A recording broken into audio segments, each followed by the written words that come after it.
Welcome back. This is episode 73 of the Veterinary Business Video Show. This episode made possible with the support of Veterinary Practice magazine. In today's show, we'll consider the issue of performance management and see how to use brainstorming to generate new ideas and solutions in your practice.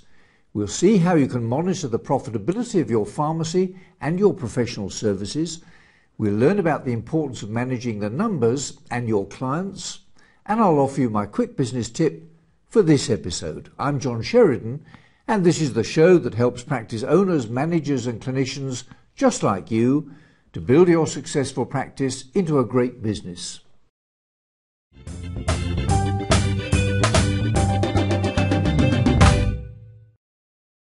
This year's BSAVA Congress in Birmingham was remarkable in at least two ways. First, it was combined with the WSAVA and FECAVA Congress and was the largest international veterinary event ever held in the UK. And second, it was the first BSAVA Congress which included a significant practice management stream comprising 2 full days of veterinary business sessions presented by eminent speakers from the UK and overseas. The sessions I was able to attend were packed, and in spite of some problems with the audio-visual arrangements and the marquee, I think the association will regard the initiative as a great success. I very much hope that on the basis that good business will result in better medicine, a comprehensive management stream will be included in the Congress every year from now on.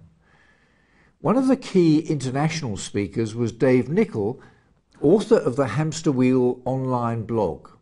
He's a business consultant and practice owner in Sydney. Here's a clip in which Dave talks about performance management, the theme of one of his sessions.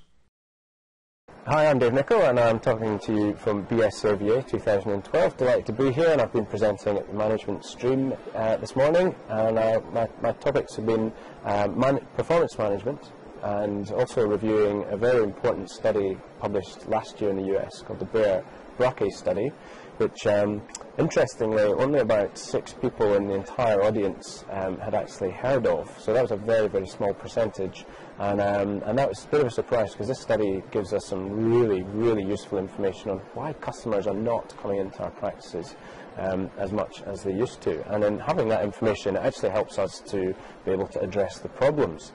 Okay, so the 3 things that I think are very useful for people to focus on, I think number 1 is accept that things have changed. You know, we are definitely living in an interesting time. Challenges galore to look at, from technological threats, from competitive threats, and the economic backdrop is not good, and I don't think it's going to get better anytime in the near future. So I think accepting that there's change, and changing our mindset from being one of, you know, it's going to get better eventually, to saying, okay, well, this is the reality. What can we now do to sort of improve practices, change our practices, to move things forward? So that'd be the first thing.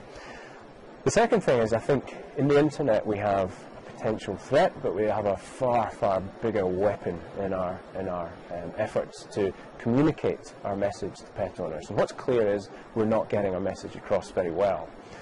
So using the internet to promote what we're about. You know, we're about more than just vaccinations. We're about wellness. We're about you know, keeping your pet happy and healthy, and that goes way beyond just vaccinations. Unfortunately, the evidence from our research is showing that pet owners perceive as just to be about vaccinations. So I think the internet is a tool we can use, a very, very powerful communication tool.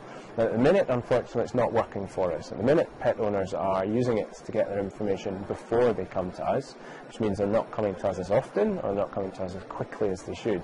And we are in a battle for relevance. The internet has put us in that situation. I think it's time for us to actually pick up the weapons and start fighting back.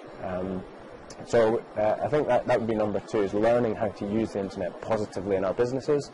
And then the third thing, I think performance management is still an area that is very, very much underutilised and very misunderstood in veterinary practices. And one of the things that's made a difference to my practice in Sydney, one of the ways that I've grown the revenue from sort of $60,000 a month to this month over $106,000 is a series